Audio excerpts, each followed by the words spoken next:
From what I've been in communication with KQ. He's got a workout with 5 NBA teams on the 11th, which is I think today's the 9th. Nine. Yeah, so on the 11th he's working out in front of 5 NBA front officers. Confirmed na, Kevin Quiambao is officially under the radar of the NBA, with 5 teams scouting him in private workouts. Hindi na ito tsismis. Mismong si Coach Tim Cone na ang nagsabi, may 5 NBA teams na nagpa-schedule ng private workouts kay Kevin Quiambao ngayong July. At hindi lang ito courtesy invite, ito ay aktwal na interest mula sa biggest league in the world. Bakit ito nakakagulantang? Dahil si KQ, na dati ay sinasabing para lang sa local stage, ay biglang naging centerpiece ng NBA scouting radar.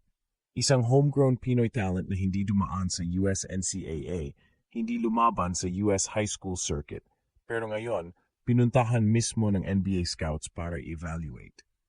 Sa dami ng Phil-Am hopefuls, si Kevin na isang full-blooded Pinoy ang gumugulat sa system. At hindi lang para sa G League, kundi posibleng full roster invite. Pero ito ang tanong, paano napunta sa ganitong level si Kevin Quiambao? Ano ang nakita ng NBA sa kanya na hindi pa natin nakikita? At kung tuloy-tuloy ang development, magiging kasunod ba siya ni Kai Sotto at Clarkson bilang full-time NBA player? Sa mahabang kasaysayan ng Philippine basketball, sanay na tayong makakita ng talento. Pero bihira tayong makasaksi ng ganitong klaseng pagangat. Isang homegrown player na hindi dumaan sa US pipeline, wala sa radar ng mga top global scouts noon. Pero ngayon ay bigla na lang sinusundan ng 5 NBA teams at hindi lang para tingnan, kundi para seryosohin. Si Kevin Quiambao, ang dating batang galing sa Las Piñas, ay ngayon isa na sa pinakamainit na pangalan sa mata ng mga talent evaluators ng NBA. Hindi ito overnight success. Hindi rin ito dahil lang sa media hype o social media buzz.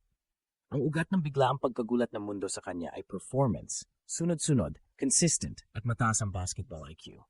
Sa UAA pa lang, pinakita na ni KQ ang isang bagay na mahirap ituro, feel for the game. Kahit pa hindi siya athletic sa tradisyonal na pamantayan ng NBA, yung understanding niya sa spacing, passing angles, decision-making, at body control ay bagay na bagay sa modernong sistema ng pro basketball. Ayon kay Coach Tim Cone mismo, ngayong July ay may nakaschedule na 5 private workouts si Kevin Quiambao sa 5 magkaibang NBA teams. At hindi ito normal. Karaniwang mangyayari lang ito sa mga top-level US prospects. Pero si Kevin ay mula Lasal, galing sa Gilas, walang US high school or college exposure. Kaya para sa isang Pinoy na tulad niya na walang dual citizenship at walang collegiate resume sa Amerika, ito ay isa sa mga pinakamalaking anomalya sa scouting world. At ito ang eksaktong dahilan kung bakit kinulat niya ang lahat. Kung susuriin natin, may 2 bagay na dahilan kung bakit ganito kataas ang interest ng NBA sa kanya. Una, ang kanyang versatility. Siya ang uri ng player na pwedeng gamitin bilang point forward, stretch 4 o small ball 5. Pangalawa, ang maturity niya sa decision-making. Hindi siya flashy scorer, pero marunong pumili ng teaming, kailan pipilitin, kailan ipapasa, at kailan bababa ang bola para mag-setup. Ito ang mga bagay na hinahanap ng NBA sa glue guys na pwedeng umangat sa second unit o developmental team. Ngunit hindi lang sa skill, nagsisimula ang kwento. Dito na papasok ang epekto nito sa Gilas, Pilipinas. Habang si Kevin ay sumasailalim sa mga workout sa Amerika, may parallel na training camp na naghahanda para sa FIBA Asia Cup. Ang tanong, ano ang mas mahalaga sa ngayon? Ang paggamit ng sariling pangarap o ang pagpapatibay ng national program? Hindi basta-basta ang 5 NBA teams na nagpa-workout para kay Kevin Quiambao. Bagamat hindi pa isinusulat sa mga press release ang exact team names, ayon sa malalapit sa Gilas at kay Coach Tim Cone mismo, ilan sa mga teams na tumingin sa kanya ay may history ng pag-develop ng undrafted talent at international prospects. Mula sa mga rebuilding franchises hanggang sa contender-level teams na naghahanap ng low-cost, high-IQ glue guys, si Kevin ay hindi lang pinapanood, pinag-uusapan. Kung pagbabatayan ang current scouting trend ng NBA, may ilang teams na lumulutang bilang posibleng fit. Ang San Antonio Spurs, kilala sa pagiging international friendly, ay may reputation sa pagtanggap ng players mula Europe at Asia. Sa system ni Coach Greg Popovich, na based sa ball movement, spacing, at IQ, swak ang profile ni Kevin bilang isang unselfish forward na kayang mag-initiate ng open sa. Kung ang Spurs ay naghahanap ng complementary player sa paligid ni Victor Wembanyama, si KQ ay maaring pumasok bilang versatile frontcourt piece. Isa pang posibleng destinasyon, ang Golden State Warriors. Sa sistema ng Warriors na heavy on read and react, kailangan ng mga players na marunong magdesisyon sa split second, kung papasa, mag-drive o mag-relocate. Si Kevin, na kilala sa kanyang larong marunong, ay may skillset na hindi lang para sa scoring, kundi para sa execution. Maaring hindi siya explosive scorer, pero kung bibigyan ng role na maglaro sa loob ng sistema ni na Curry at Draymond, mabilis siyang makaka-adapt. Sa scouting events tulad ng mga private workouts, ang mga team ay hindi lang tumitingin ng shooting form o vertical leap. Mas importante sa kanila ang body language, coachability, at in-game awareness. Dito kumikinang si Kevin Kuyambao, likas sa kanya ang basketball maturity. At para sa mga NBA scouts, yun ang pinakamahirap ituro. Habang todo na ang momentum ng NBA journey ni Kevin Kuyambao sa Amerika, isang mahalagang bagay ang hindi dapat kalimutan, Gilas Pilipinas.